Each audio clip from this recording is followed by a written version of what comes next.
Well, welcome back. The Mad City Model Railroad Show is celebrating its 51st annual show this weekend at the Alliant Energy Center. News 3's photojournalist Corey Ferris shows us how the hobby is teaching people of all ages some useful skills.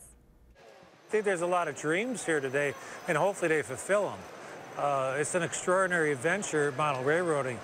Besides working on our old railroads and stuff, we're heavily into recruiting other people into the hobby because we think it's great and everybody should do it. Model railroading, you learn about electricity, mechanics, lubrication of equipment, not just electricity, but electronics, AC and DC, and there's some challenging things you can do to make it look realistic.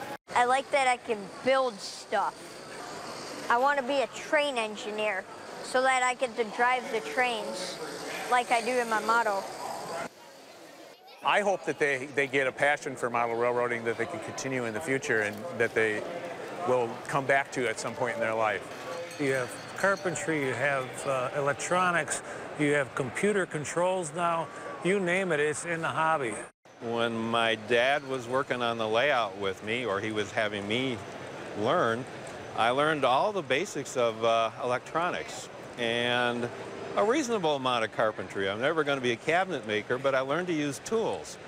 Model railroading, once again, there's so many different facets to it. It's not like collecting stamps. You get a stamp, you throw it in a book. This, you build something, you create something, and you actually operate it like a real railroad.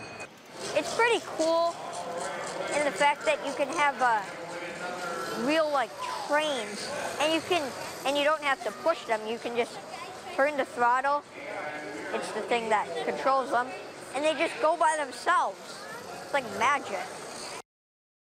The show features 90,000 square feet of model railroads plus how-to clinics. You can still stop by tomorrow at the Alliant Energy Center from 9 to 4.